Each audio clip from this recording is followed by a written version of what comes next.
Hey everybody, hey, it's the New Hampshire Hbbyloggr, and it's the 3rd of August 24, and it's brought to you by none other but our favorite man here, Mr. Moxie. Distinctively different. Well, it's been a while since I posted anything online here, and I guess the reason being I was busy, and the other reason was I ended up getting an operation this winter. I got some new eyes, and that was kind of nice.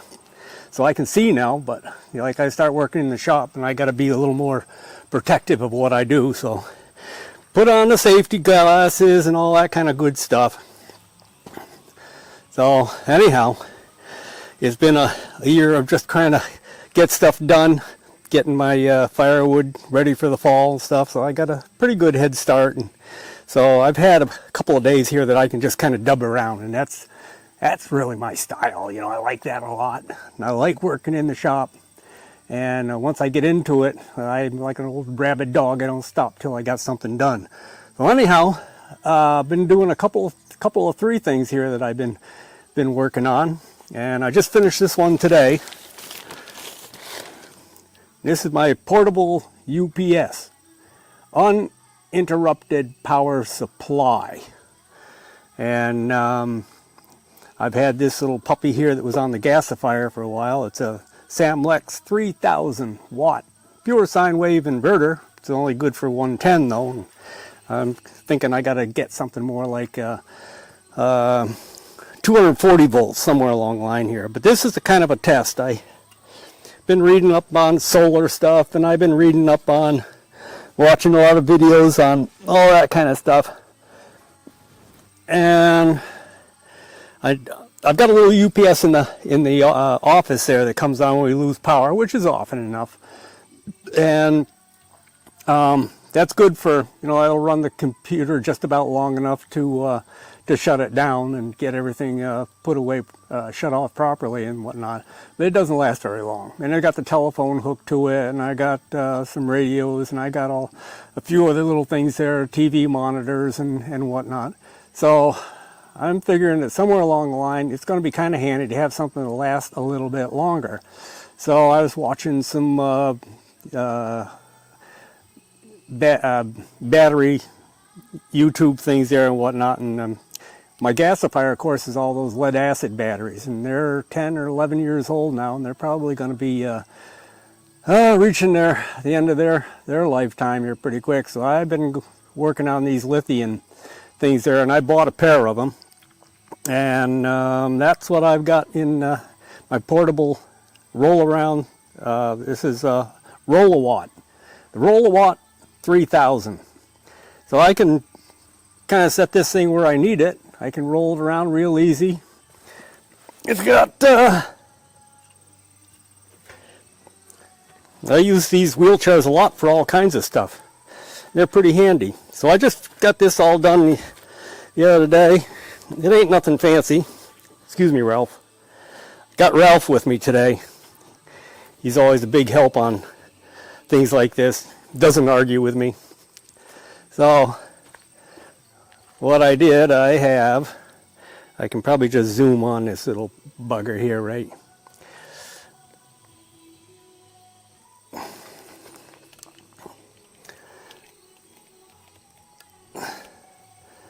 So it's a converted wheelchair, and I've got, let me just pop this out of here. All right. So I got some of these, I don't even know if you can see them now. Yeah, there you go. These are Seacon 12 volt 100 amp batteries. And there's a pair of them. I ordered them. They fairly good deal on them. It was about $209 by the time $209 a piece, I think, by the time I finished up, that including getting them here. So so I've got I got a disconnect here, 100 amp safety disconnect, and if things go south, then that'll work. I made all the connections, all the cables here and stuff. I bought some wire and whatnot, and I've got these welding connectors there for torches and or you know, welding and stuff like that. So I can dismantle this thing pretty quick and take the inverter and put it somewhere else. So I can run, you know, it's pretty good. I haven't tested it yet to see what if it'll even make power. I mean, I've got it so that it turns on and off. Ralph, hello. You're quiet today. So if I turn this on, no sparks. I think there was a little spark when I tested the ground on it there, because I think what it was doing was probably charging the capacitors up in the thing there. But if I turn this to on, comes on, no big blue flashes. My old, I had another one of these before that was on the gas fire for quite a while. And I thought I had everything covered over good, and I had it all wrapped up and everything. Well, it's been outside in the weather and everything, but all, you know, covered. But I went to turn it on after it sat for a couple of months there, and all of a sudden I just see smoke pouring out of it. So apparently moisture got it, condensation got in there and kind of wrecked it. So this thing I can kind of keep motoring around to where I need it. I'll build a little cover over the top of that. Oh, and the other thing I got, hang on, let me go get them, because these are pretty cool. The problem with all these lithium batteries is how to charge them, how to get them recharged again. So that's one of the things I was working on here, and probably one of the most costly parts of the whole thing was getting ways to charge it. And I hate depending on one thing like electricity, stupid things like that.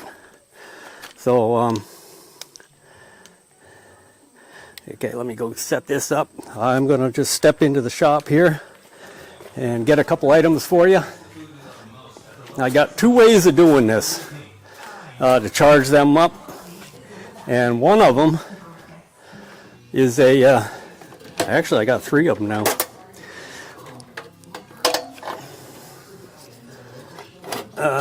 This one,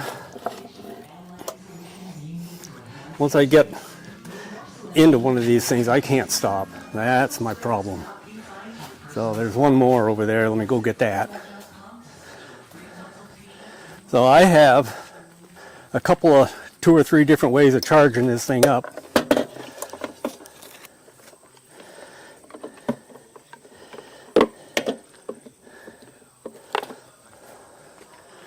And I've already charged them once when they came new out of the box there, and I had one little charger that I got, 15 amp charger from Signature Solar. And then the more I'm reading about it, and I tried going online to this guy who knows a lot about batteries, and tried to ask him stupid questions like from a new beginner at this stuff there, and he never answered me back. So I just kept reading and reading and reading and internets and stuff like that.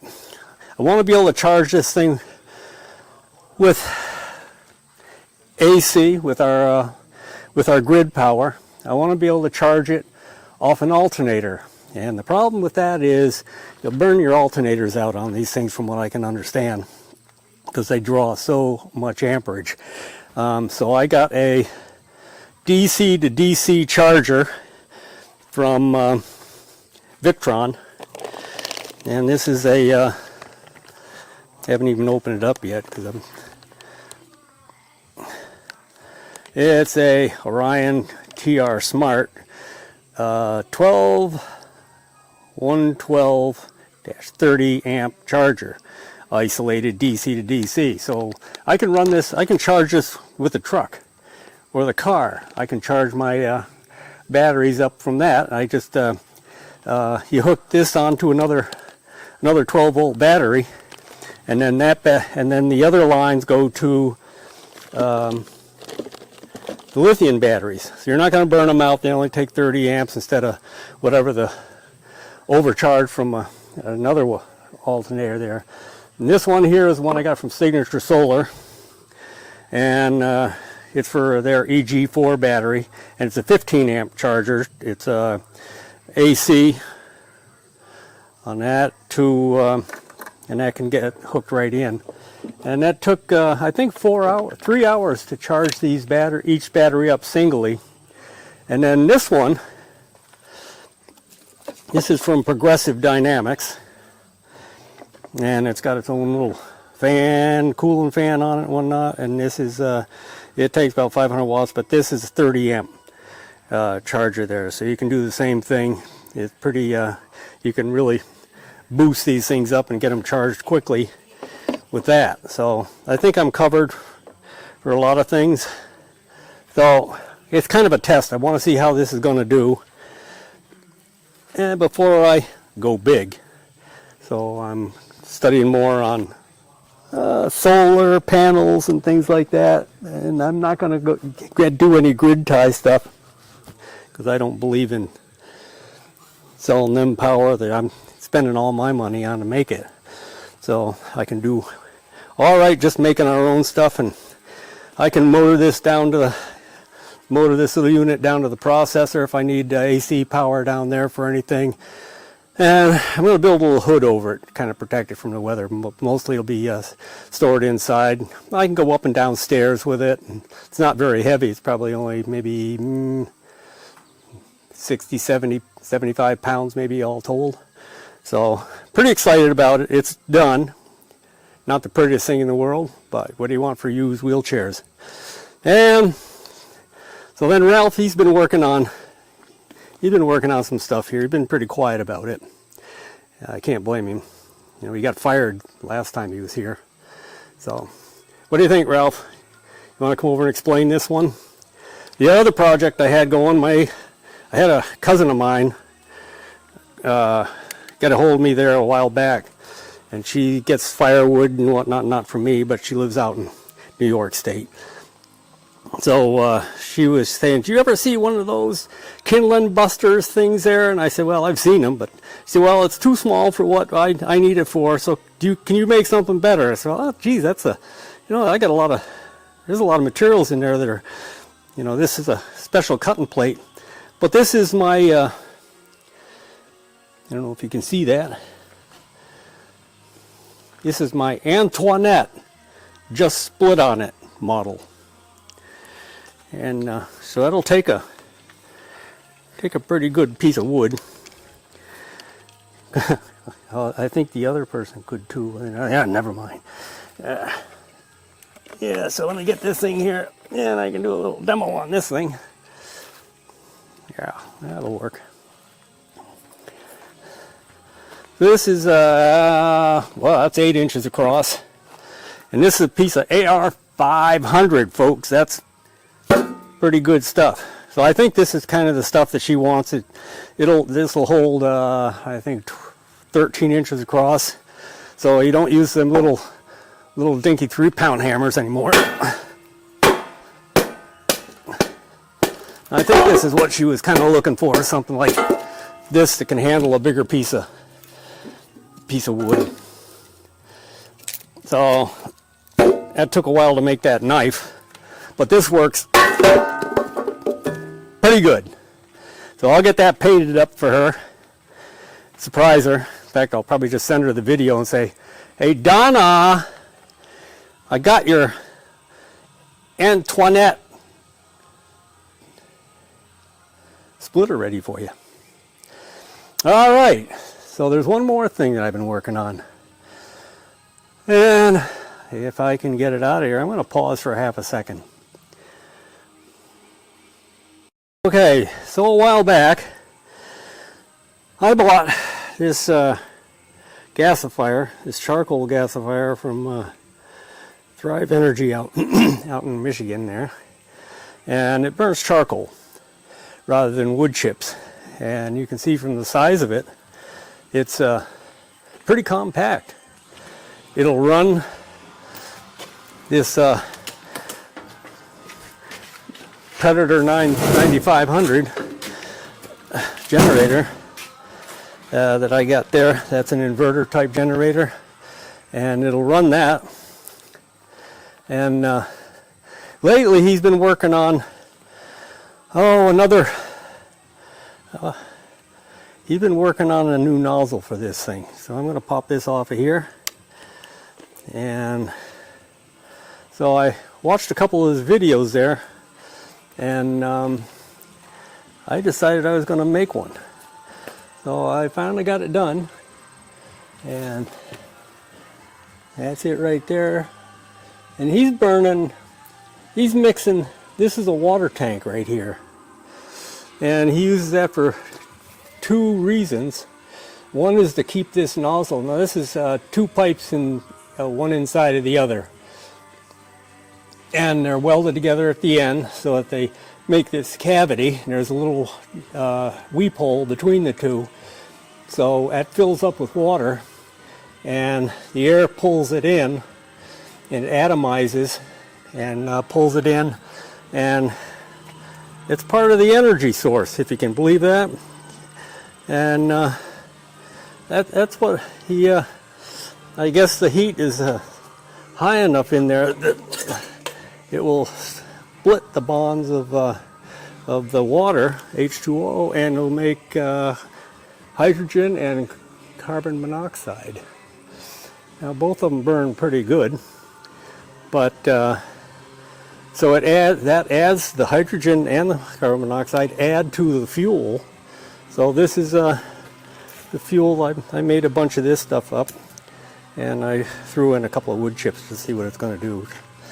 But I'd have to get some more in to do it. But anyhow, this nozzle, I'm getting itchy to try it out, and I might, if I can get done early enough this week with my wood orders and stuff, I'm going to go out and take this down there. I'll probably run this roll-a-watt 3000 around down to it so I can fire up the what you call it there. Oh, let me try that. See if that'll run that. Because it's got a blower on it. It's got to use for starting it up. So I'm going to run that right over here. And let me adjust this guy again. There we go. And I'm going to see if this puppy's going to run this. And here we go. Let's roll this old puppy right over there.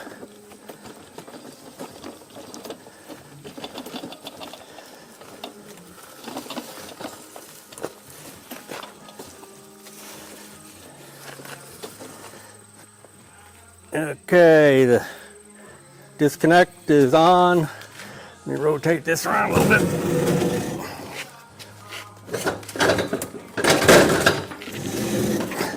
What I do like about this thing is that it is compact. I mean, I've got my chip one.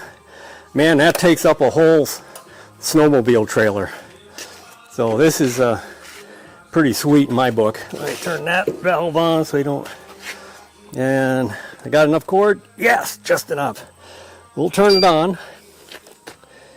We're gonna plug it in.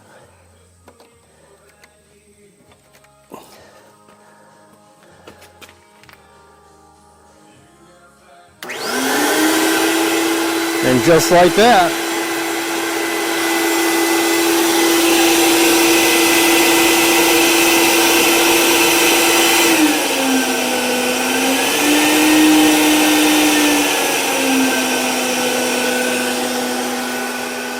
cool. Yeah, I'm liking that. So I can run that down to, instead of dragging a long extension cord around somewhere and whatnot, I can run this thing down and just plug it into my whatever needs a little AC down there for a little while. And then I have a choice. I can charge this thing off of that little power plant that's on the other gasifier with the alternator, which is charging the battery banks on that, which are getting tired. Or I can plug in that DC to DC charger on that to charge up these lithium batteries. So, or I can, if we got power, if we got, grid power and stuff, I can bring it back up here and plug it into the shop or anywhere else, charge the batteries up. So we got a bunch of different options. So I'm kind of liking that. So anyhow, when I get a chance, I want to get this thing going on get one of those generators fired up with that, or probably roll it down to the gasifier, because that's got its own little system on it. So we just been don't have enough time to work on this stuff, but we're enjoying when we do. So anyhow, this is gonna be it for the day. This is Hbbyloggr checking out. Good to see you all again. Bye bye.